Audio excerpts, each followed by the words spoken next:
सब लोग संजो कर बैठे हैं, दबा कर बैठे हैं, और वो टीज जब समाप्त होने का समय आता है तो आनंद की अभिव्यक्ति को औचित्य भंग के साथ जोड़ना नहीं चाहिए। ये देश का बच्चा बच्चा ये बोलता है, कहीं पर भी जाए, बंगाल में जाए, तमिलनाडु में जाए, गुजरात में जाए, महाराष्ट्र में जाए, उत्तर प्रदेश में जाए, कि कश्मीर भारत का अभिन्न अंग है। मैं इतना पूछना चाहता हूं, कभी हम क्यों नहीं बोलते हैं कि उत्तर प्रदेश भारत का अभिन्न अंग है? कभी हम क्यों नहीं बोलते हैं कि पंजाब भारत का अभिन्न अंग है? कभी क्यों नहीं बोलते तमिलनाडु भारत का अभिन्न अंग है? वो इसलिए बोलना पड़ता है सभापति महोदय कि 370 ने इस देश और दुनिया के मन में एक शंका आरोपित की थी कि कश्मीर भारत का अंग है या नहीं है। संविधान के अंदर इसकी बड़ी क्लैरिटी है, मगर जनमानस के अंदर, दुनिया के अंदर एक संशय था। और मैं आज बधाई देना चाहता हूं प्रधानमंत्री जी को कि उनके साहस के कारण आज ये कलंक हम पे जा रहा है। धारा 370 सभापति महोदय भाषण हुए।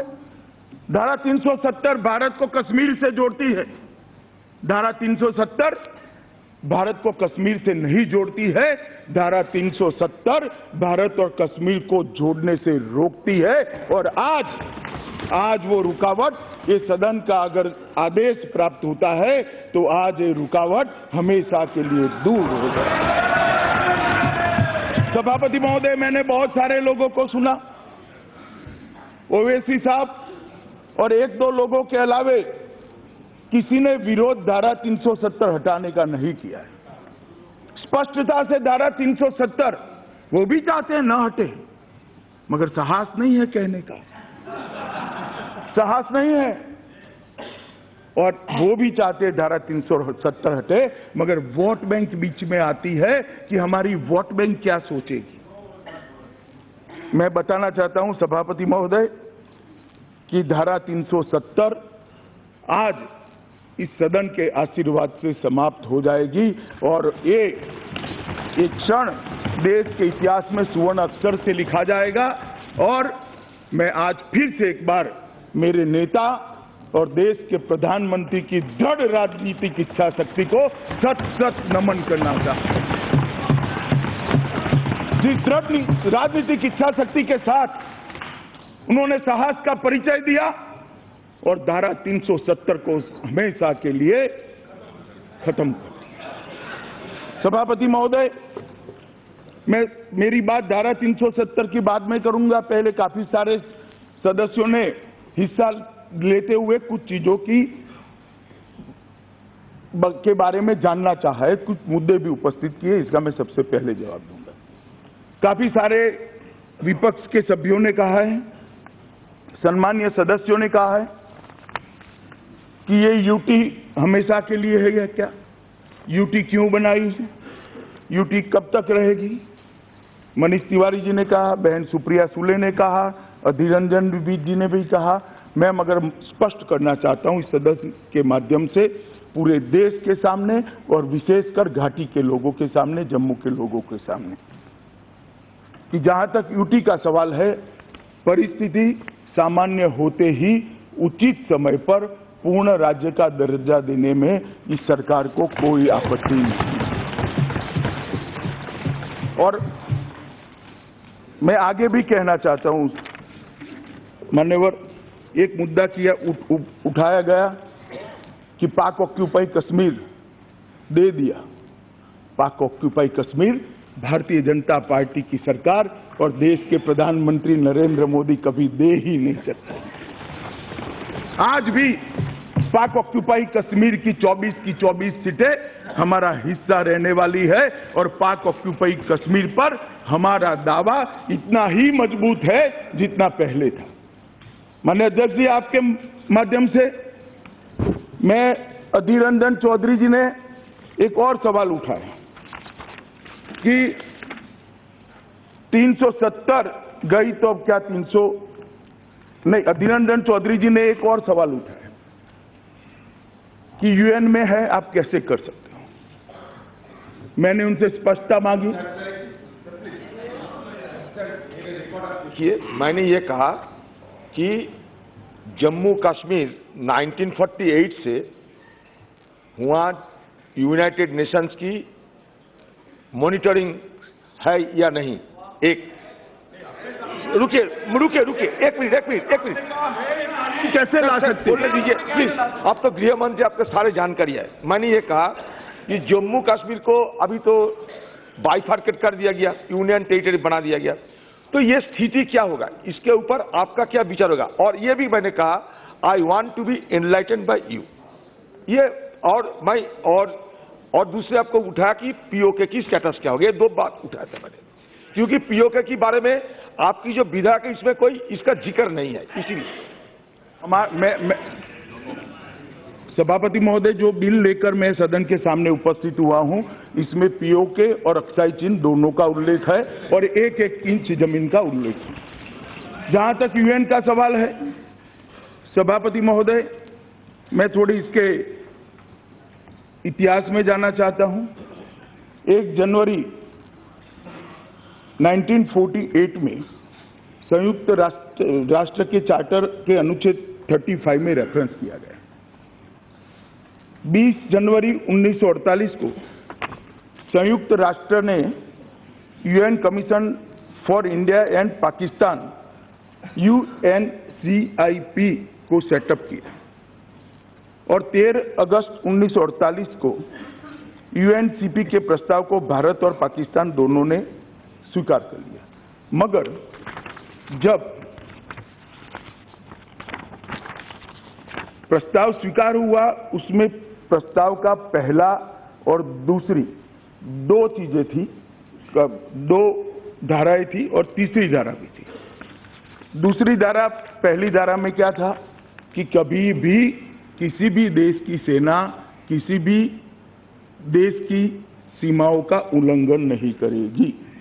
और जिस दिन 1965 के अंदर पाकिस्तान की सेनाओं ने हमारी सीमाओं का अतिक्रमण करा, उसी दिन ये प्रस्ताव खारिज हो गया था, क्योंकि 1 और 2 नहीं होता है तो 3 का सवाल ही नहीं आता है। इसलिए इसका कोई सवाल पैदा नहीं होता है, ना कोई बाधक है। एक गृह अपना सदन संपूर्ण अख्तियार रखता है जम्मू और कश्मीर के राज्य के डिवीजन। दूसरा, माननीय सभापति महोदय, दूसरा हुआ कि जब शिमला समझौता हुआ, इसको भी तत्कालीन प्रधानमंत्री जी ने इसको रिकॉर्ड पर लाया। श्रीमती इंदिरा जी उस वक्त प्रधानमंत्री थी और शिमला समझौते ने इस बात को दोहराया है। इसलिए यूएन का जहां तक मामला है, भारत की सीमाओं के अंदर कोई भी निर्णय लेने के लिए भारत के संसद के दोनों सदनों को पूरा संवैधानिक अख्तियार है, वो स्पष्ट होगा। सभापति महोदय, मनीष जी ने बड़ा एक इतिहास का लंबा आरोपण यहां पर किया पृष्ठभूमि समझाने के लिए। वो इससे कोई डिस्प्यूट भी नहीं है, मगर एक सीमा पर आकर वो रुक गए इतिहास में। मैं उनको पूछना चाहता हूं कि आपने इतिहास तो कहा कि भारत ने अपनी सेनाएं भेजी, सेनाओं ने खदेड़ा घुसपैठियों को, और घुसपैठियों के स्वांग में जो पाकिस्तान की सेना के जवान थे, अधिकारी थे, उनको। मगर मैं एक छोटी सी बात पूछना चाहता हूं, जब हमारी सेना विजयी हो रही थी तब, और ये सारा यश दिया उन्होंने कि जवाहरलाल जी के नेतृत्व में ये सब हुआ, जवाहरलाल जी के कारण हुआ, और दैट इज व्हाई कश्मीर आज भारत का हिस्सा है। मगर सभापति महोदय, मैं उनको आपके माध्यम से कहना चाहता हूं कि सेना विजयी हो रही थी, सेना काफी पाकिस्तानी कबीलाइयों के क्षेत्र में अधिकार में आए हुए हमारा हिस्सा जीत कर आई थी, तो अचानक एक तरफा शस्त्र विराम किसने कर दिया? किसने किया? मैं मनीष जी बताना चाहता हूं, वो भी जवाहरलाल नेहरू जी ने किया, और इसी के कारण आज पाक ऑक्यूपाई कश्मीर है।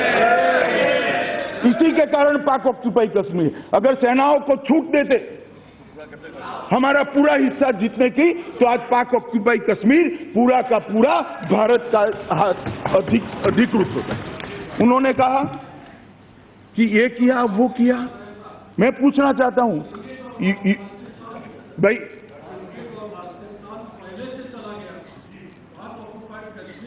बाद में नहीं ठीक है, 47 में गिलगिट और बाल्टिस्तान मेजर ब्राउन उसको दे दिए। मैं पाक ऑक्यूपाई कश्मीर की ही बात कर रहा हूं अभी, क्योंकि इन्होंने पाक ऑक्यूपाई कश्मीर का रेफरेंस दिया है।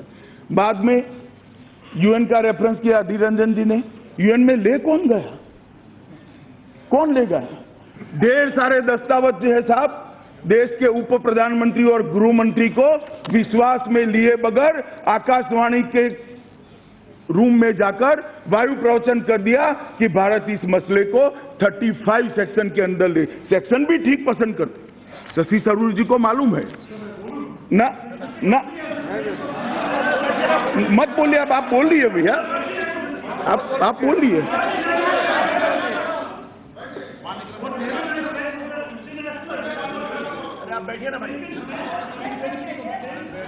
आप बैठिए, मैं जवाब देता हूं। भाई आप बैठिए तो बैठिए ना, अब मैं बताता हूं।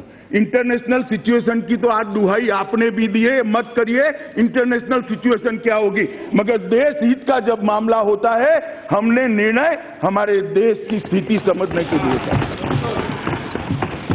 माननीय अध्यक्ष जी, यूएन में कौन ले गए? यूएन के अंदर श्री जवाहरलाल नेहरू जी ही ले गए, ये भी इतिहास का मामला। इन्होंने कहा कि कश्मीर के लिए उनके बारे में ठीक नहीं सोचा जा रहा है। अब इतिहास में तो जो घटनाएं होगी इसी के आधार पर ही सोचा जाएगा। ये घटना के बारे में भी इतिहास कभी न कभी तय करेगा कि सच्ची है, ये ठीक है देश के लिए या नहीं है।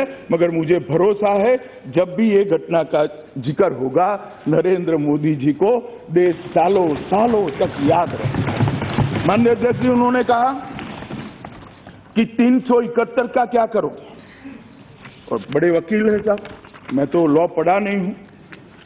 371 और 370 के बीच का अंतर मैं आपके माध्यम से सदन को बताना चाहता हूं। 370 जम्मू कश्मीर राज्य के संबंध में अस्थायी उपबंध। अस्थायी शब्द बड़ा महत्वपूर्ण है मान्यवर, ये पहले से कहा गया है कि अस्थायी उपबंध है, और 370 हटाने की जरूरत इसलिए है कि वो देश की संसद का अख्तियार वहां पर कम करता है। देश में आगे बताऊंगा, ढेर सारे कानून जो जनता के बारे में अच्छाई के लिए हम बनाते हैं, वो जम्मू कश्मीर की जनता तक पहुंचते नहीं है। जम्मू कश्मीर के लोगों के मन में अलगाववाद की भावना को पाकिस्तान पेट्रोल डालकर भड़का रहा है, ये 370 के कारण। मैं आगे आऊंगा इस विषय पर। और 371 में पढ़ना चाहता हूं मान्यवर, 371 है, 371 है महाराष्ट्र और गुजरात राज्य के संबंध में विशेष उपबंध, स्पेशल प्रोविजन, और ये टेम्पररी प्रोविजन है। दोनों के बीच का अंतर आप समझ लीजिए मान्यवर।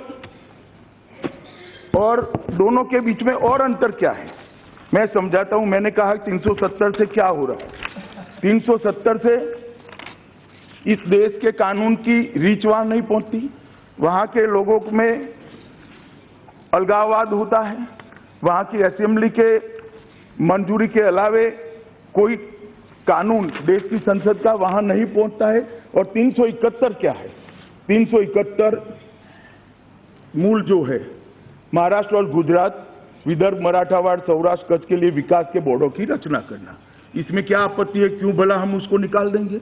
371A नागालैंड के नागाओं की धार्मिक और सामाजिक प्रथा, भूमि और संसाधनों के आधार आदि के स्वामित्व के लिए वो असेंबली निर्णय करते। 371B असम, राष्ट्रपति उत्तरी कच्छार, कार्बी, आंगलोंग और बोडोलैंड टेरिटोरियल जिलों जैसी जनजातीय क्षेत्रों के विधानसभाओं को विधानसभा की अन्य समिति के गठन में बाहुल्य देंगे। हम ये क्यों निकालेंगे? ये कहीं पर भी देश की एकता और अखंडता के लिए बाधक नहीं है। 370 का और 371 की कंपैरिजन कर आप देश की जनता को गुमराह करना चाहते हो, ऐसा नहीं हो पाएगा। देश की जनता सब समझती है 370 और 71 के बीच में अंतर क्या है। मान्यवर, इसी तरह से मणिपुर, आंध्र प्रदेश का विश्वविद्यालय, सिक्किम, मिजोरम, अरुणाचल प्रदेश और कर्नाटक, ये सारे राज्यों की कुछ बेसिक समस्याओं को सुलझाने के लिए 371 से 371 जे तक अलग अलग अनुच्छेद लाए गए हैं। मैं इतना ही कहना चाहता हूं मान्यवर कि 370 और 371 का कंपैरिजन हो नहीं सकता, और मैं स्पष्टता करना चाहता हूं क्योंकि रिकॉर्ड पर कहा गया है कि 371 भी ये सरकार हटा लेगी तो नॉर्थ ईस्ट के राज्यों का क्या होगा। सिर्फ नॉर्थ ईस्ट नहीं, महाराष्ट्र, कर्नाटक, आंध्र और नॉर्थ ईस्ट के सारे राज्यों को मैं आश्वस्त करना चाहता हूं कि नरेंद्र मोदी सरकार की कोई मंशा 371 को हटाने की नहीं है। वो आश्वस्त रहे, किसी से गुमराह होने की जरूरत नहीं। माननीय अध्यक्ष महोदय, उन्होंने एक कहा कि 300 जो रास्ता हमने लिया है वो ठीक नहीं। माननीय अध्यक्ष जी, मैं इतना ही कहना चाहता हूं कि इसी रास्ते पर आपने 2 बार 370 के अंदर संशोधन जवाहरलाल जी के समय में और बाद में इंदिरा जी के समय में किया। उस वक्त वो रास्ता ठीक था, और हम जब समस्या को निर्मूल करने के लिए जा रहे हैं तब रास्ता ठीक नहीं लगता है। रास्ता तो ठीक है, रास्ता आपकी वोट बैंक के आड़े आता है, इसलिए आपको ठीक नहीं लगता है। माननीय अध्यक्ष महोदय, एक बहन सुप्रिया सुले ने काफी सारे सवाल उठाए कि अभी फोन नहीं लग रहे हैं, इतनी सारे सुरक्षा बलों को वहां भेज दिया गया है, इंटरनेट नहीं चल रहा है। मैं उनको याद कराना चाहता हूं 89 से 95 तक ऐसा ये तो कुछ नहीं है। मसूदी साहब यहां पर उपस्थित है, क्या हुआ था घाटी के लोग जानते हैं, जम्मू के लोग जानते हैं। आतंकवाद इतना बड़ा कि सालों तक कर्फ्यू रखना पड़ा था। फोन छोड़िए, खाना पीना, ब्रेड बटर नहीं मिलता था। और ये तो हम इसलिए रखे हैं कि कोई अगर गुमराह कर वहां की कानून और व्यवस्था की परिस्थिति को ठीक बिगाड़ना चाहता है तो उसको मौका न मिले, बाकी कोई कारण नहीं है। कोई वहां ऐसी परिस्थिति नहीं है। और प्रिकॉशंस लेने से आप सरकार को कैसे रोक सकते हो? भाषण के टोन तो ऐसे थे कि आपके दबाव में आपका आकर हम सुरक्षा बलों को हटा ले और वहां पर कुछ घटनाएं हो। कुछ नहीं होगा, ना हम आपके दबाव में आएंगे, ना सुरक्षा बल हटेंगे, ना वहां पर कुछ होगा। इन्होंने कहा कि भाई इनसे चर्चा नहीं होती। सुप्रिया बहन ने कहा अध्यक्ष जी की चर्चा नहीं होती। 70 साल तक चर्चा करते करते थक गए, 3 पीढ़ियां आ गई मगर चर्चा का अंत नहीं आया। तब जाकर ये करना पड़ा है। कितनी चर्चा करे, किससे चर्चा करे? जो पाकिस्तान से प्रेरणा लेते हैं उनसे चर्चा करें, क्या चर्चा करें? हम हुर्रियत के साथ चर्चा करना नहीं चाहते। अब अगर घाटी के लोगों के मन में अगर कोई शंका है, घाटी के लोग हमारे हैं, हम सीने से लगाएंगे, उनको प्यार से रखेंगे, पूरा हिंदुस्तान उनको प्यार से रखेगा। अगर उनके मन में कोई आशंका है तो जरूर चर्चा करेंगे महोदय, हमें कोई आपत्ति नहीं है, चर्चा से कोई इनकार नहीं, मगर कुछ फैसले करने पड़ते हैं। जब बहुत सारे ऐसे लोग अंदर आते हैं जो किसी के कंट्रोल में ही नहीं है, एक वेस्टेड इंटरेस्ट लेकर चर्चा के अंदर कूद पड़े होते हैं, तब चर्चा करने का माहौल भी बदलना पड़ता है, वक्त भी बदलना पड़ता है और तरीका भी बदलना पड़ता है। और घाटी के लोगों के लिए जहां तक चर्चा करने का सवाल है, मैं आप सभी को आश्वस्त करना चाहता हूं, घाटी की जनता से हम जितनी जरूर पड़ेगी इतनी चर्चा इनके हर शक और शुबह को दूर करने के लिए करेंगे और हमारे कामों से भी, हमारे निर्णयों से भी उनको आश्वस्त करा देंगे कि जम्मू कश्मीर बाकी सारे राज्यों से हमारे लिए महत्वपूर्ण इसलिए है कि जम्मू कश्मीर ने दर्द को सहा है। नवासी से लेकर 2019 तक 41,500 से ज्यादा लोग मारे गए हैं। इसलिए हमें कोई उनको विशेष कुछ सरकार ने देना भी पड़ा तो हमें कोई आपत्ति नहीं है। प्यार से बात कर उनके विकास के लिए जो करना है वो 100 कहेंगे तो हम 110 तक जाने के लिए तैयार है। मोदी जी का दिल बड़ा है। मोदी जी ने पहली सरकार में भी 1.25 लाख करोड़ रुपए का पैकेज दिया था, जिसमें 80,000 करोड़ रुपया खर्च हो चुका है। मैं बताऊंगा आगे कि क्या क्या हुआ है। आपने कहा कि आप एक और नागा अकॉर्ड करने जा रहे हो और दूसरी और 370 हटा रहे हो। मैं स्पष्टता कर दूं, नागा अकॉर्ड और 370 के बीच में दूर दूर तक कोई रिलेशन नहीं है। कोई ऐसा ब्लंडर जो पास्ट में हुआ था वो हम नहीं करेंगे, इसमें हमें कोई रिलेशन नहीं है। आप इसमें मन में आश्वस्त रहिए। दूसरा, आपका एक स्टेटमेंट है बेकारी के कारण आतंकवाद बढ़ा। मैं इससे सहमत नहीं हूं। बेकारी, इकोनॉमी, ये हर राज्य की समस्या है। वहां आतंकवाद क्यों नहीं बढ़ा? सिर्फ जम्मू और कश्मीर में क्यों हुआ? क्योंकि वहां 370 का उपयोग कर पाकिस्तान ने एक अलगाववाद की भावना को खड़ा किया। अलगाववाद की भावना को पाकिस्तान को पेट्रोल डालने का मौका मिला और हमारे युवाओं ने गुमराह होकर हथियार उठा लिए। मान्यवर, इसका कोई लेन देन नहीं है। और अगर इकोनॉमी का भी लेन देन है तो मैं बाद में बताता हूं 370 इकोनॉमी के लिए भी कैसे बाधक है, वो मैं बाद में बताता हूं। उन्होंने कहा कि भाई राइट टू एजुकेशन, मैं बाद में इस पर आऊंगा। बालू साहब ने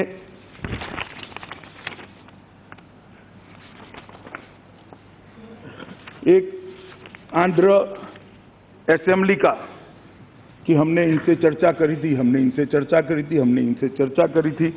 मनीष तिवारी जी बार बार बोले। अध्यक्ष जी, मैं कहना चाहता हूं इस सदन के माध्यम से आंध्र और तेलंगाना दोनों राज्यों की जनता को और देश को चर्चा क्या करी। एक प्रस्ताव भेजा जो 2/3 बहुमत से आंध्र की सरकार ने रिजेक्ट कर दिया। आंध्र की असेंबली ने रिजेक्ट कर दिया। असेंबली और ऊपरी सदन दोनों ने रिजेक्ट कर दिया। मुख्यमंत्री ने इस्तीफा दे दिया। फिर भी आपने आंध्र का विभाजन करा। चर्चा क्या करी भाई? क्या चर्चा करी?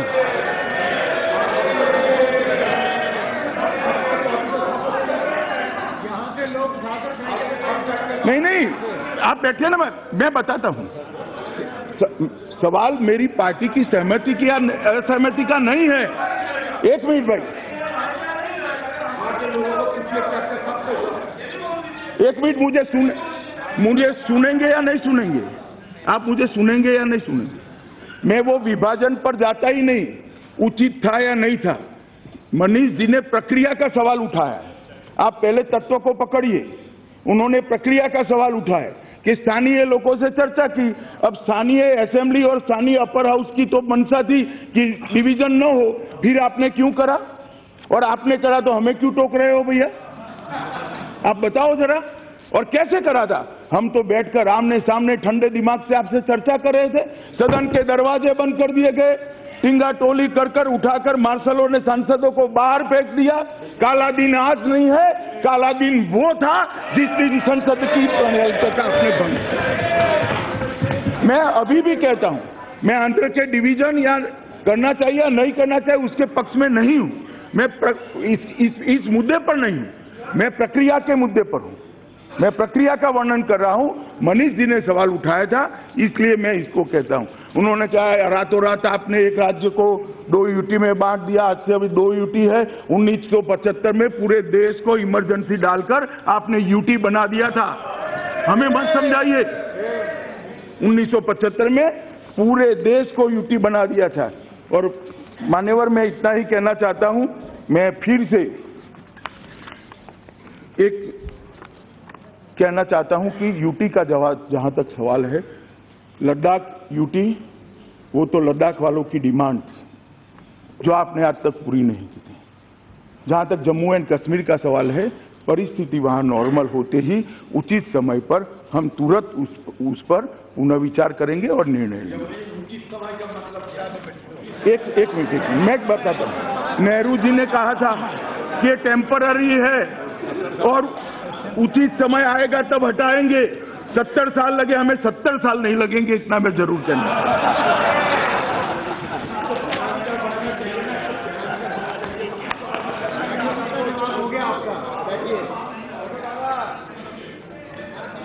माननीय सभापति महोदय, सदन के सीनियर सदस्य श्रीमान बालू जी ने एक सवाल उठाया कि Sampat Prakash versus state of Jammu Kashmir के अंदर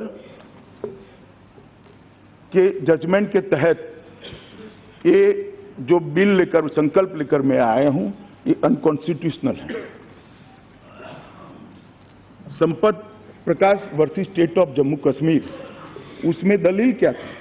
इसके अंदर दलील ये थी कि आर्टिकल 373 अस्तित्व में ही नहीं रहता है, क्योंकि जैसे ही जम्मू एंड कश्मीर की कॉन्स्टिट्यूएंट असेंबली का अस्तित्व समाप्त हो जाता है, आर्टिकल 373 का अस्तित्व समाप्त हो जाता है। ये जजमेंट मेरे पक्ष में है बालू साहब। जो आप आर्ग्यू कर रहे हो ना, कॉन्स्टिट्यूएंट असेंबली है ही नहीं तो कैसे किया? हाँ, मैं बताता हूं। उसमें वही जजमेंट के पैरा 5 और 6, आप कमेंट्री पढ़ रहे थे, मैं पैरा 5 और 6 मेरे पास जजमेंट भी है, मैं ज्यादा समय नहीं लेना चाहिए, रिकॉर्ड पर रख दूंगा। पैरा 5 और 6 में सुप्रीम कोर्ट ऑफ इंडिया ने कहा कि संविधान खंडपीठ ने कहा कि आर्टिकल 373 समाप्त नहीं हुआ है। आर्टिकल 373 पूर्णतया आज भी हमारे संविधान का हिस्सा है। और मैं आपके माध्यम से सभी सदस्यों को कहना चाहता हूं, एक दलील ये आई कि आर्टिकल 371D उसका व्याप इतना नहीं है, एक लिमिटेड उपयोग है। AIR 1961 SC 1519 ये भी संविधान खंडपीठ है।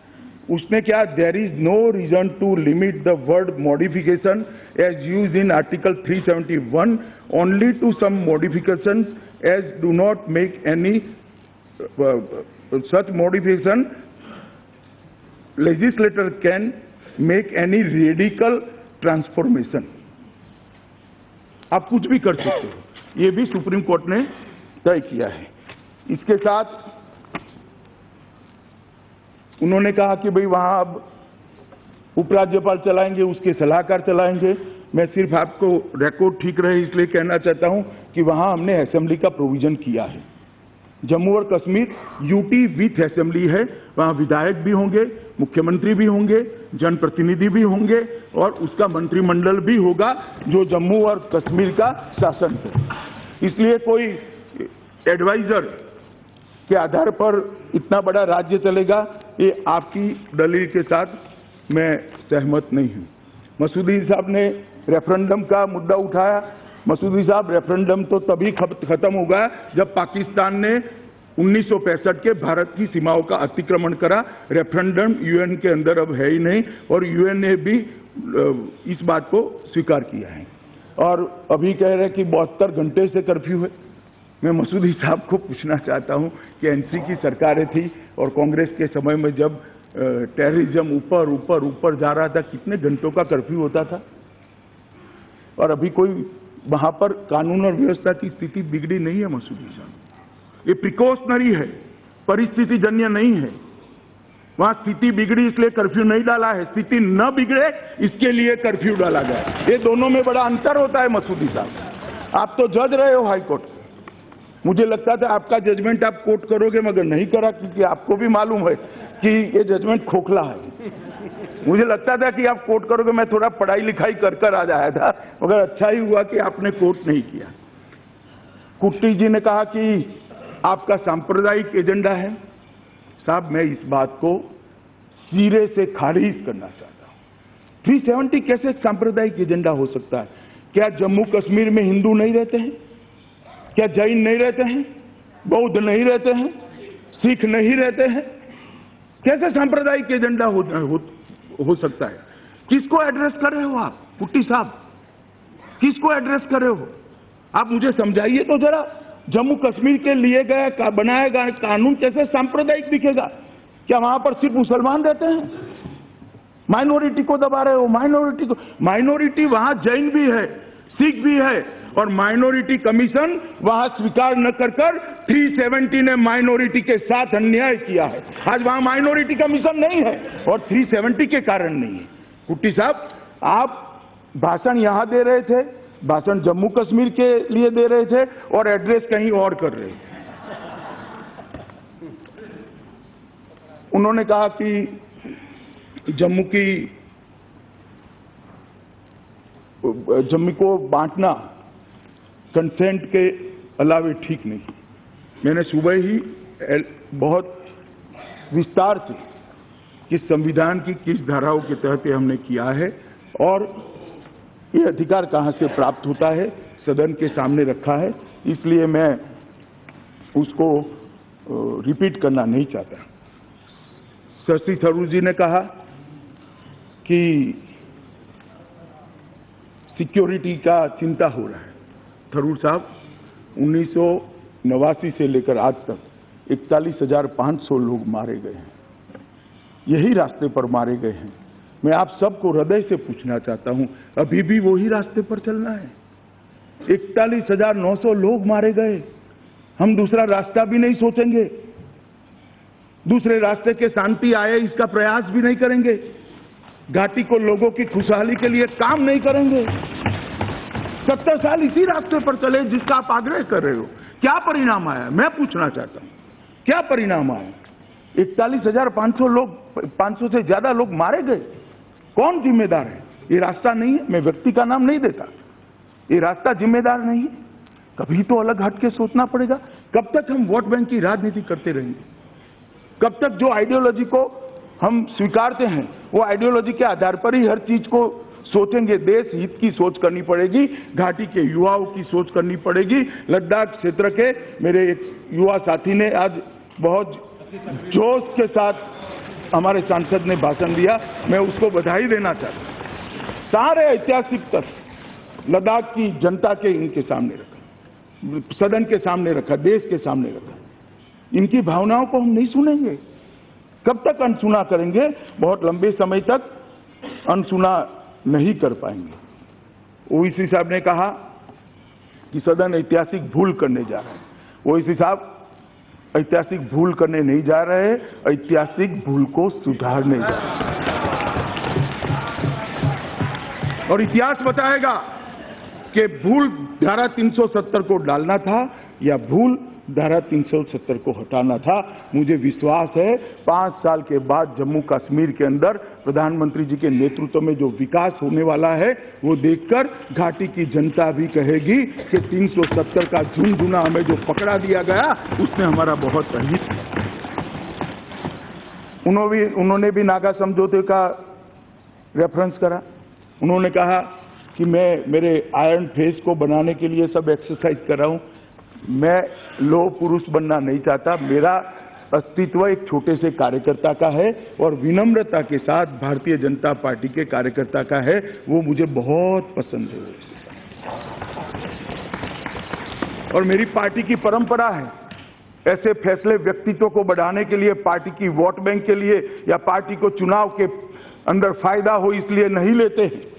ऐसे फैसले देश का भला किसमें है वो देखकर लें।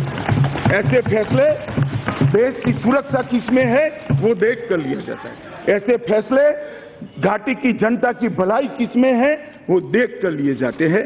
और मैं सदन को आश्वस्त करना चाहता हूं मान्यवर कि ये सारे फैसले जो आज मैं लेकर सदन के सामने आया हूं वो घाटी की जनता की भलाई के लिए। आज पूरे दिन धारा 370 और 35A पर चर्चा चलती रही मान्यवर, मगर किसी ने ये नहीं बताया कि धारा 370 से फायदा क्या होगा। अगर धारा 370 चालू रखनी है तो क्यों रखनी है तो बताते, तो घाटी को भी मालूम पड़ता कि भाई धारा 370 से हमें प्राप्त क्या होगा। मैंने धैर्यपूर्वक एक एक शब्द सुना है, सबके भाषण सुने, किसी की भी आर्गुमेंट में ये नहीं आया कि धारा 370 कैसे कश्मीर का कल्याण कर सकती है, कैसे घाटी के लोगों का कल्याण कर सकती है, कैसे लद्दाख और जम्मू का कल्याण कर सकती है, क्योंकि कर ही नहीं सकती तो आर्गुमेंट कैसे आएंगे। मगर मैं हटाने आया हूं हटाने का प्रस्ताव लेकर आए तो मैं बताता हूं धारा 370 जम्मू और कश्मीर के विकास के लिए कैसे बाधक है। मान्यवर, धारा 370 जम्मू के लोकतंत्र के लिए बाधक है, जम्मू की गरीबी को बढ़ाने वाली है, जम्मू और कश्मीर के पर्यटन को रोकने वाली है, जम्मू और कश्मीर और लद्दाख के विकास को रोकने वाली है, जम्मू कश्मीर और लद्दाख के लोगों को आरोग्य की सुविधाओं से दूर रखने वाली है, जम्मू कश्मीर और लद्दाख के लोगों को शिक्षा से दूर रखने वाली है। ये धारा 370 महिला विरोधी है, ये धारा 370 दलित विरोधी है, ये धारा 370 आदिवासी विरोधी है और ये धारा 370 आतंकवाद का खाद और पानी दोनों है, जिससे कश्मीर की भूमि पर आतंकवाद का वृक्ष फैला है। मान्यवर, धारा 370 से क्या होता है? इस देश के कानून जम्मू कश्मीर में जाते हुए धारा 370 रोकती है। अगर सब कानून जो देश की जनता ने पारित किए हैं वो देश की भलाई के लिए किए, चाहे वो कांग्रेस की सरकार ने करे हो, बीजेपी की सरकार ने करे हो या कोई अन्य सरकार ने करे हो, ये संसद जो कानून प्रसार करता है वो तो देश की रिक्वायरमेंट को समझकर, देश की जनता की भलाई को समझकर करता है। क्यों धारा 370 का उपयोग कर जम्मू कश्मीर के सियासतदानों ने, ये 3 परिवारों के लोगों ने साहब इतने सारे कानून स्वीकार नहीं किए? और कोई छोटी सूची नहीं है। 9 संविधान सुधार के साथ 106 कानूनों को जम्मू कश्मीर के अंदर आज हम लागू नहीं कर पाए हैं, वहां उसका अख्तियार नहीं है कानूनों का। मान्यवर, और कानून कैसे हैं? बाल विवाह का कानून, भला छोटी बच्ची के साथ कोई शादी नहीं कर सकता, ये कैसे जम्मू कश्मीर के विरोधी कानून है? मान्यवर, देश भर के अंदर शादी की उम्र तय हो गई, जम्मू कश्मीर के अंदर नहीं है। कितनी भी छोटी बच्ची हो, इससे आप शादी कर सकते हो। ये किस जमाने के में जम्मू कश्मीर को हम डाल रहे हैं? जो धारा 370 को जो रखना चाहते हैं वो जवाब देना पड़ेगा देश की जनता को कि बाल विवाह का आप समर्थन करें, बाल विवाह का समर्थन। मान्यवर,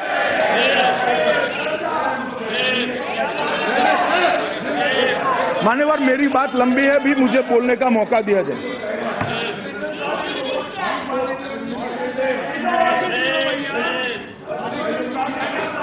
मान्यवर,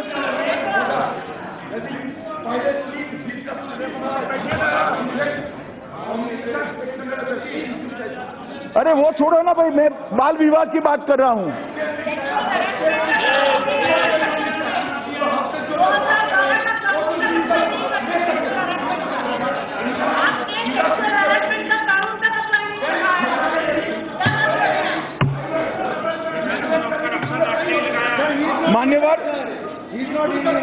मान्यवर, मुझे बोलने देना चाहिए, मैंने सबको धैर्य से सुना है।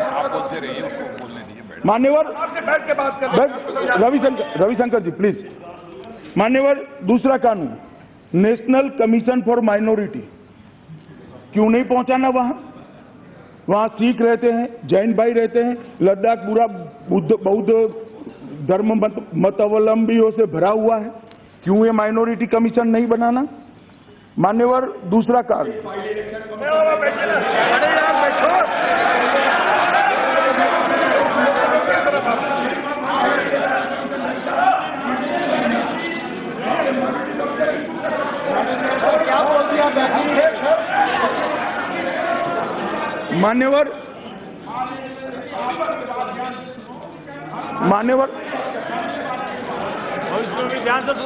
मान्यवर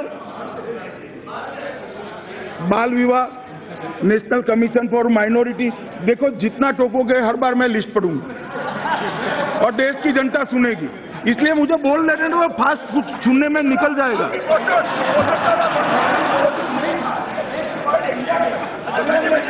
मगर हम सब ले रहे हैं अब हम सब ले रहे हैं। माननीय अध्यक्ष जी, उसके बाद राइट टू एजुकेशन, 6 और 14 साल के बच्चों को पढ़ने का अधिकार इस देश की संसद ने दिया है और देश भर को यह अधिकार है कि बच्चे का अधिकार है राज्य से मांग करे, मैं जब तक 14 साल का होता हूं मेरे शिक्षा दीक्षा का व्यवस्था करें। मसूदी साहब बता रहे थे कि वहाँ स्कूलें हैं, अच्छा काम कर रही है। मैं बताना चाहता हूँ मान्यवर, पढ़ाई लिखाई हो रही है और पढ़ाई लिखाई का मेरा अधिकार है। दो चीजों में मूलभूत अंतर है। देश के सभी बच्चों को, 6 से 14 साल के बच्चों को अधिकार है, जम्मू कश्मीर के बच्चों को नहीं। ये 370 में मान्यवर नेशनल काउंसिल फॉर, अब बैठ जाइए मसूदी साहब, नहीं बचाव कर पाओगे, कुछ नहीं है, खोखला है सब। मान्यवर national council for teacher education, अब मैं पूछना चाहता हूं जो 370 बचाना चाहते हैं, टीचरों को ढंग से बच्चे को कैसे पढ़ाना चाहिए, वो करना चाहिए या नहीं करना चाहिए? इसमें क्या आपत्ति थी, क्यों नहीं स्वीकार करा? ये 370 रोक कर बैठी है मान्यवर। इसके बाद में लैंड एक्विजिशन लैंड, वो भी स्वीकार नहीं हुआ। मल्टीपल डिसेबिलिटी एक्ट, दिव्यांगों के लिए और बाकी सारी व्यवस्थाओं के लिए एक कानून बना, मगर वहां पर नहीं स्वीकार किया। बूढ़ों के लिए बनाया हमने, जो वरिष्ठ नागरिक है, maintenance and welfare of parents act बनाया, उसको भी स्वीकार नहीं किया मान्यवर। और इसमें किसकी बुराई थी, कोई बता दे मुझे। ये धारा 370 ने क्या किया? कभी डेप्थ में गए हो? डेप्थ में गए हो? मान्यवर में जो कटार लिखते हैं उनको भी सदन के माध्यम से कहना चाहता हूं, कभी इसके परिणामों के बारे में विचार किया है कि हमने क्या घट कर दी है घाटी की, जम्मू कश्मीर के नागरिकों की? कितने सारे अधिकारों से उनको वंचित रखा है। मान्यवर सीनियर सिटीजन एक्ट मैंने कह दिया, डिलिमिटेशन, देश भर में डिलिमिटेशन हुआ, जम्मू कश्मीर में डिलिमिटेशन नहीं होगा। कितनी भी कॉन्स्टिट्यूंसी में आबादी बढ़ जाए, आप एक ही जनप्रतिनिधि मिलेगा, क्यों बोला? देश भर में बढ़ती आबादी के अनुपात में जनप्रतिनिधि मिले, क्षेत्र का बंटवारा हुआ, जम्मू कश्मीर में क्यों नहीं हो रहा है? क्योंकि मेरी वोट बैंक हट हो रही है। अब ऐसा नहीं चलेगा मान्यवर, अब ऐसा नहीं चलेगा। एक कलम हटते ही वहां पर सब धाराएं लागू हो गई मान्यवर। इसके बाद में विसल ब्लोअर प्रोटेक्शन एक्ट आया।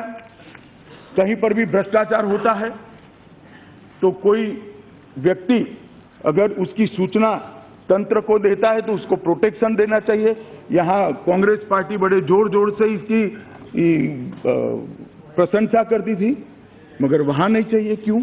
क्योंकि वहां 3 परिवारों का शासन है, भ्रष्टाचार पनपता रहे, हमें कोई आंच नहीं आनी चाहिए। और मान्यवर, मैं बताना चाहता हूं आपके माध्यम से, इस सदन के माध्यम से देश की जनता को कि चिंता 370 की नहीं है। वहां पर anti corruption bureau Modi ji के शासन के अंदर, राष्ट्रपति शासन के अंदर शुरू हुआ और कुछ फाइलें खुली हैं, इसकी चिंता है। इसके कारण 370 के लिए हो अल्लाह हो रहा है। जम्मू कश्मीर बैंक में जैसे ही एडमिनिस्ट्रेटर आया, चेहरे पर पसीने आने लगे, ठंड में पसीने आने लगे। क्यों बोला? हमें कोई चिंता नहीं है, हम पक्ष में रहते हैं, विपक्ष में रहते हैं, एसीबी देश में हर जगह पे है। मान्यवर, नेशनल कमीशन फॉर सफाई कर्मचारी देश में सब जगह है। वहां के वाल्मीकि भाइयों के लिए, सफाई कर्मचारी के लिए एक कमीशन हम नहीं बनाया, नहीं स्वीकार किया। क्यों? कारण क्या? कारण एक ही है कि जो चलता है वो चलने दो, हम धारा 370 का प्रोटेक्शन हमें है। मगर आज ये प्रोटेक्शन चले जाने वाला है। सभी सफाई कर्मचारियों को देश के समान न्याय मिलेगा। मान्यवर, ट्राइबल्स के लिए रिजर्वेशन, दलितों के लिए रिजर्वेशन, मैं पॉलिटिकल रिजर्वेशन की बात कर रहा हूं, वहां नहीं मिलता। मैं पूछना चाहता हूं, कांग्रेस पार्टी जो 370 को बचाना चाहती है, दलित और ट्राइबल रिजर्वेशन का आप विरोध कर रहे हो क्या? देश भर के अंदर दलित और ट्राइबल भाइयों को रिजर्वेशन मिल रहा है, क्यों नहीं मिल रहा है जम्मू कश्मीर के अंदर? मिलना चाहिए, नहीं मिलना चाहिए? जो 370 की एडवोकेसी करते हैं उनको मैं कहना चाहता हूं कि आप किसके पक्ष में खड़े हो? मान्यवर, इसी प्रकार अनुसूचित जाति जनजाति प्रिवेंशन एक्ट की तरह ही the scheduled tribe and other traditional foresters act जो बना है, जो वन के अंदर काम करते हैं, इनके प्रोटेक्शन के लिए भारत सरकार ने एक्ट बनाया है सर। उनके आरोग्य के लिए, उनको उचित उनके श्रम का पारितोषिक मिले इसके लिए, मगर वो एक्ट भी वहां नहीं। मेरे गुर्जर भाई पहाड़ियों पर घूमते रहते हैं, उनको कोई फायदा नहीं मिलता है। धारा 370 बचाने वाले वो भी कर रहे हैं, वो जरा याद रखिए, जनता को हिसाब देना पड़ेगा, हिसाब देना पड़ेगा। यहां तो मैंडेट के आधार पर बोलते हो, जब जनता में जाओगे तब ये जनता सब हिसाब मांगने वाली है मान्यवर। और बहुत सारे सेंट्रल एक्ट से मान्यवर, जिसके माध्यम से जम्मू कश्मीर के विकास को रोका गया है, जम्मू कश्मीर के लोगों की भलाई को रोका है। और सबसे बड़ी बात, 370 का उपयोग कर कर जम्मू कश्मीर के लोकतंत्र का गला घोटा गया है। 70 साल तक ये 3 परिवारों ने अपनी पकड़ बनाई जम्मू कश्मीर पर।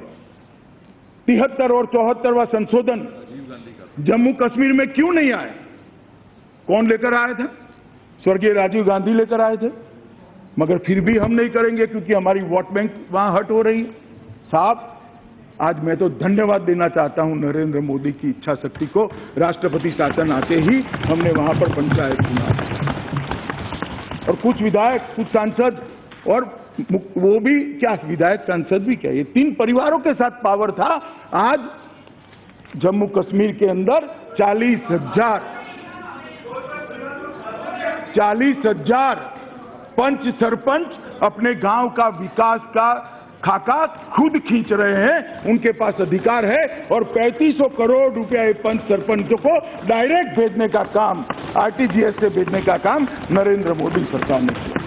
मान्यवर, ढेर सारी चीजें हैं, मैं बताता हूं लोकतंत्र के अंदर किस प्रकार से इनको रोका है। मान्यवर, गरीबी की बात करते हैं। मान्यवर, ये जो अपने आप को 370 से प्रोटेक्ट कर दिया, जनता को 370 से गुमराह करते रहे, 3 परिवार ही चुनकर आते रहे। तब सुनना है तो मैं बता देता हूं, बाद में आप मुझे रोकना मत। छोड़िए, मैं औचित्य भंग करना नहीं चाहता, और बताऊंगा तो आपको तिलमिलाहट हो जाएगी। माननीय अध्यक्ष जी, भाई पूरा देश जानता है कौन 3 परिवार है। आप नहीं जानते हो तो कोई बात नहीं, पूरे देश की भाई सब जानते हैं या नहीं जानते हैं? सब जानते हैं कौन 3 परिवार है। मान्यवर,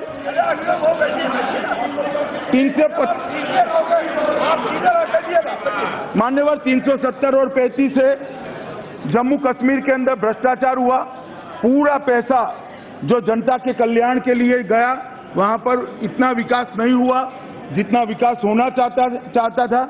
अभी सब लोग कहेंगे 370 की एडवोकेसी करने वाले कि डेवलपमेंट हुआ है। मैं आंकड़े देना चाहता हूं मान्यवर, 2004 से 2019 तक 2,77,000 करोड़ रुपया भारत सरकार ने जम्मू कश्मीर को दिया है। मगर जम्मू के गांव में जाकर देखिए स्थिति क्या है। गांव में जाकर देखिए कितनी गुर्बत है, कितनी गरीबी है, कहां गया है पैसा। ये 370 का उपयोग कर कर एक शेल्टर बनाकर अथाह भ्रष्टाचार करने का काम वहां के सियासतदानों ने किया। मान्यवर, 2011-12 में भारत में प्रति व्यक्ति भारत सरकार ने 3,683 रुपया एवरेज भेजा, जिसमें जम्मू कश्मीर भी आ जाता है, मगर एवरेज निकाले तो 3,683 प्रति व्यक्ति, 3,683 करोड़ नहीं, 3,683। जम्मू कश्मीर में प्रति व्यक्ति 14,255 करोड़ रुपया भेजा, मगर वहां विकास नहीं हुआ। मान्यवर, 2017-18 में 8,227 करोड़ रुपया भेजा, और अब जम्मू कश्मीर में 2017-18 में 27,358 करोड़ रुपया भेजा है। अब जाकर जब राष्ट्रपति शासन आया है तो उनके नसीब में गैस भी आया है, बिजली भी आई है, शौचालय भी आया है, गांव के रोड भी बन रहे हैं, और सरपंच और पंच बैठकर गांव के विकास का खाता। इसके लिए उनको 370 नहीं हटानी है मान्यवर, मगर मैं इसके साथ सहमत नहीं सोचता। बेटियों की बात करते थे, महिलाओं की बात करते थे। जम्मू कश्मीर की बेटी अगर कोई भारतीय से शादी करती है मान्यवर, तो उसके बच्चों को अधिकार नहीं है जम्मू कश्मीर के नागरिक बनने का, वहां संपत्ति लेने का। क्यों? क्या गुनाह है उसका? एक ही देश के अंदर 370 का उपयोग कर कर बेटियों को कहां शादी करनी है इसके लिए बाध्य करोगे? कैसे कर सकते हैं आप? देश आगे बढ़ चुका है, अब ऐसा नहीं चलेगा। जम्मू कश्मीर की बेटी कहीं पर भी शादी करे, उसके बेटे बेटियों को अधिकार नरेंद्र मोदी सरकार से मिल जाए। मान्यवर, आतंकवाद को एक अलग फिलसफी से देखने वाले लोगों ने आतंकवाद को बढ़ोतरी करी। बहन सुप्रिया बहन मेरी बात से सहमत नहीं होगी, उन्होंने एक अलग थियरी रजू करी कि आतंकवाद का मूल गरीबी में है। सुप्रिया जी, गरीब देश का वफादार होता है, गरीब कभी भी हाथ में बहुत बढ़िया, बहुत मैं मान्यवर आपके माध्यम से बताना चाहता हूं कि आतंकवाद जम्मू कश्मीर के अंदर क्यों बढ़ा। जम्मू कश्मीर के अंदर धारा 370 का अपप्रचार कर कर वहां पर अलगाववाद और बाकी सारी चीजों को, स्वायत्तता की मांग का जहर हर रोज घोला गया जनमानस के लिए। लोगों को ऐसा लगा कि हमें इससे बहुत मिल जाएगा। क्या मिला? कोई हिसाब दे दे जम्मू कश्मीर की जनता को कि क्या मिला आपको? कुछ नहीं मिला गरीबी के अलावे। किसका भला हुआ? ये 3 परिवारों का भला हुआ और किसी का भला नहीं हुआ मान्यवर, ये 3 परिवारों का ही भला हुआ। मान्यवर, क्या मिला जम्मू कश्मीर की जनता को? मगर परिणाम क्या हुआ? 1988 के अंदर जनरल जियाउल हक ने ऑपरेशन टोपैक की शुरुआत की। जरा सुनिए भाई, जनता को जवाब देने में काम में आएगा। 1988 में जियाउल हक ने ऑपरेशन टोपैक की शुरुआत की। मान्यवर, 3 युद्ध हारने के बाद पाकिस्तान ने सीधा युद्ध करना बंद कर परोक्ष रूप से युद्ध लड़ने की शुरुआत की। वो दस्तावेज के अंदर धारा 370 और 35 का जिक्र है। और जिक्र क्या है कि धारा 370 और 35 ऐसी है जिसके कारण अलगाववाद खड़ा करे तो जम्मू कश्मीर का युवा देश को, हमारे देश को, जम्मू कश्मीर को अस्थिर कर सकता है। और मान्यवर, इसका उदाहरण है कि पाक प्रेरित आतंकवादी संगठन तो चाहते हैं देश भर के अंदर आतंकवाद पनपे, बढ़े, फले, फूले। क्यों नहीं बाकी राज्यों में पला बढ़ा? वहां क्यों बढ़ा? क्योंकि वहां अलगाववाद का मूल 370 के अंदर जनता के बीच में आरोपित करने का काम पाकिस्तान ने किया, इसको खाद और पानी देने का काम किया और 88 से आतंकवाद का एक बहुत बड़ा वहां पर तांडव शुरू हुआ और 89 से लेकर आज तक 41,000 लोग मारे गए हैं। मान्यवर, आज भी लड़ाई का अंत नहीं है। हम स्पष्ट संदेश देना चाहते हैं मान्यवर कि 370 से जम्मू कश्मीर का और विशेषकर घाटी के युवाओं का भला नहीं हुआ है। आतंकवाद के रास्ते पर जो युवा गए सबको, मैं तो जिनके मन में अलगाववाद की भी भावना है या 370 के लिए भी जो लोग सोचते हैं कि हमारा कुछ छिन गया, मैं सबको विनम्र भाव से कहना चाहता हूं ये सदन का उपयोग कर कर कि आप हिसाब किताब तो करिए कि आपको 370 से क्या मिला। रोटी मिली, शिक्षा मिली, सुख सुविधा रोजगारी मिली, आरोग्य मिला, क्या मिला 370 से? क्यों झुनझुना पकड़े हुए हो? 370 ने हमेशा जम्मू कश्मीर को भारत के खिलाफ पाकिस्तान को उकसाने का मौका दिया और इसी के कारण आतंकवाद इतना बढ़ा मान्यवर और 40,000 से ज्यादा लोग मारे गए। कौन जिम्मेदार है वो? आज उसके मूल में हम घा करने चले। हमें चेता रहे थे कि इतिहास कैसे लिखा जाएगा, इसकी चिंता करिए। मुझे मालूम नहीं है इतिहास कैसे लिखा जाएगा।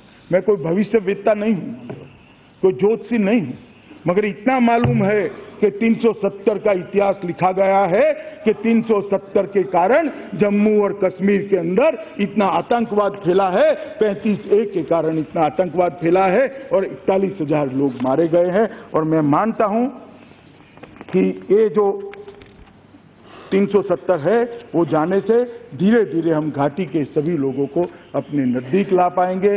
उनके मन के अंदर एक नई आशा, नया उमंग, वहां पर जो विकास होगा। मान्यवर, गरीबी कैसे बढ़ी? देश भर में आजादी के अंदर भूमि की कीमत जो थी उसमें कई गुना, सैकड़ों गुना बढ़ोतरी हुई, मगर जम्मू कश्मीर में नहीं हुई, क्योंकि खरीदारों को आपने लिमिटेड कर दिया। खरीदने वाला भी गरीब, बेचने वाला भी गरीब, कैसे करेंगे? देश भर के अंदर जमीनों की कीमत की वृद्धि हुई, भूमि की कीमत की वृद्धि जम्मू कश्मीर के अंदर नहीं हुई।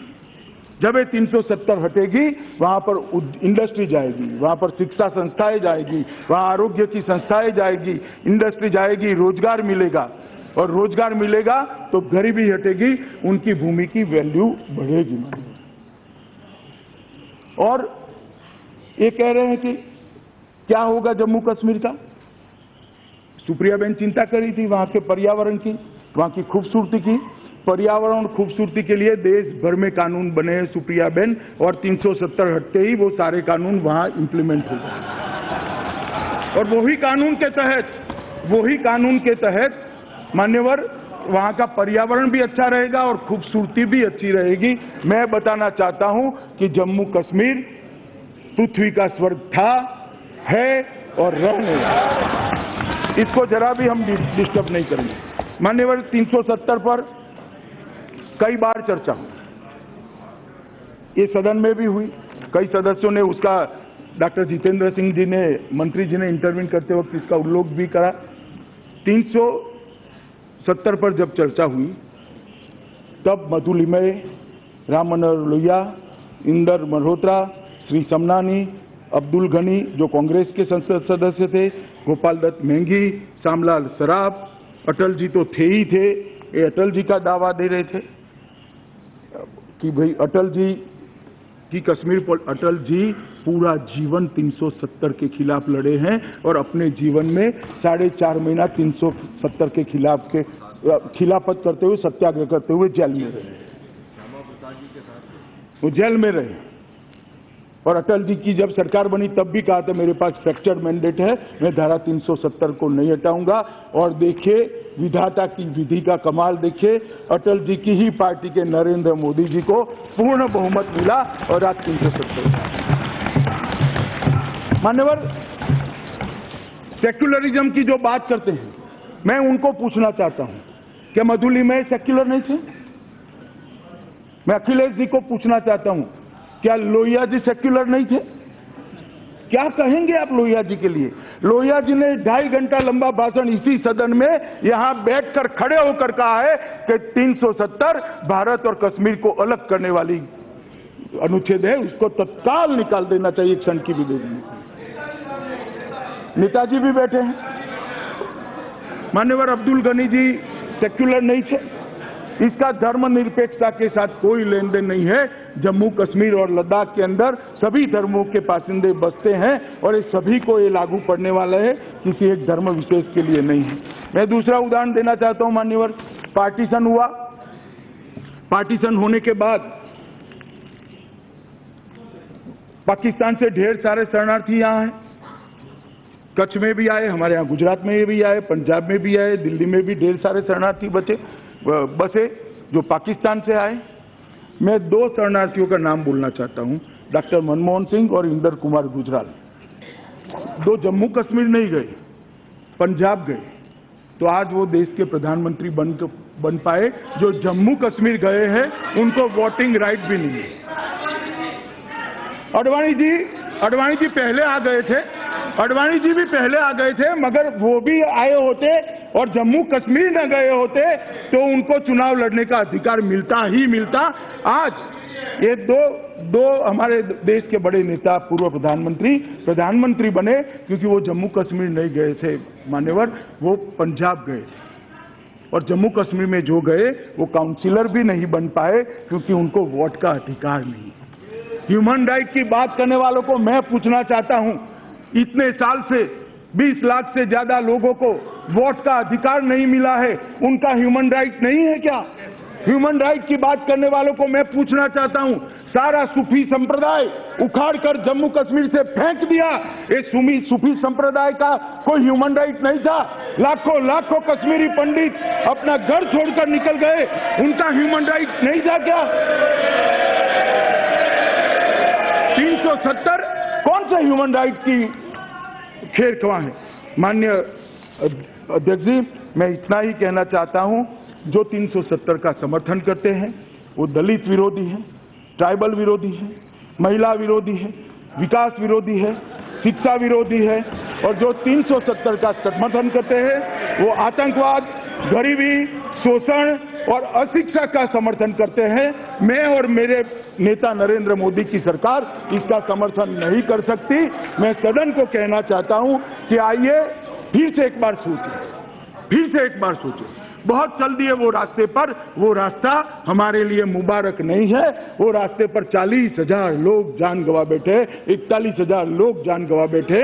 वो रास्ता छोड़े, मोदी जी और ये सरकार जो नया रास्ता लेकर आई है इसके रास्ते पर आगे बढ़े और घाटी, लद्दाख और जम्मू तीनों की जनता को आजादी के बाद जैसे सब प्रदेश के अंदर विकास हुआ है, सब प्रदेश के अंदर संपत्ति बढ़ी है, उनको भी वो अधिकार दे और साथ अर्थ में भारत के साथ जुड़ने का मौका दे।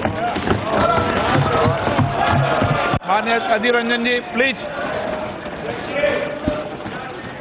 सर ये 1 सेकंड के लिए। सर 1 मिनट सर, ये हमारे पार्टी की तरफ से सर जब इंस्ट्रूमेंट ऑफ एक्सेशन हुई थी सर, उस समय डिफेंस, एक्सटर्नल अफेयर्स और टेलीकम्युनिकेशन ये छोड़ के सारे चीज पे सूबों की सरकार की अधिकार था।